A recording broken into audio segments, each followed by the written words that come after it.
Gail Peterson from the Golf Learning Center at Sea Island, and welcome to Golfers MD. Today's topic is about distance control, how you control your distance. And probably in the short game area, that's the most important thing to do, is to be able to control your distance. And it starts with solidness of contact, but then we'd like for it to be controlled more by the length of your swing and the speed of your swing. Starting with the length of your swing, if I had a very short chip shot, and chipping is a low running shot, my setup is one that my feet are close together with the ball back of center and my hands forward. If I had a small chip, imagine a clock around my body. And on a small chip, I might make a 7 o'clock backswing and a 5 o'clock finish. If I needed a little bit greater distance, then I'd make a little bigger swing, maybe an 8 to 4 type of swing. And if I needed more distance, then I might go all the way to a 9 to 3 chip. And remember, a chip is a low running shot and the club stays below your belt for this shot. So I'm controlling distance by the length of the motion, but even before that starts, I'm going to control distance by my club selection based on what I need for the lie of the ball and the situation at hand. Now I've got two flags out here and they're two different distances.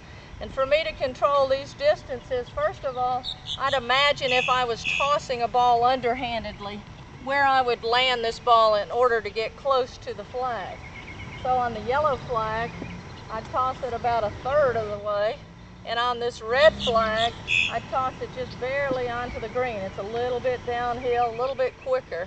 So my motion would be very similar to the length of those strokes and the pace.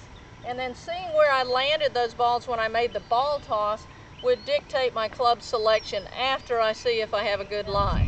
So I'm controlling distance by the length of my motion and by the solidness of contact.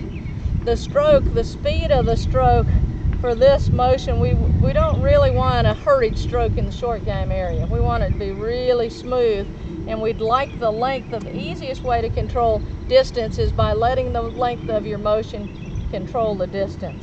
So for the front flag, I'm going to use a little smaller motion. I'm gripping further down on my club so it's easier to make it go shorter. Still got my narrow stance, ball back, hands forward. I see me landing it just slightly on the green, a little right of the flag. And then I'm using a little bit of a 7 to 5 type of motion. Now for the yellow flag, it's probably 15 yards past the front flag. I'm going to need more motion. And you see, normally in the short game area, people practice their stroke until their eyes tell them it's the right length of motion. Full swing's a full swing, but over here we're trying to dial into the amount of motion and to how the lie affects how the club is going through the grass.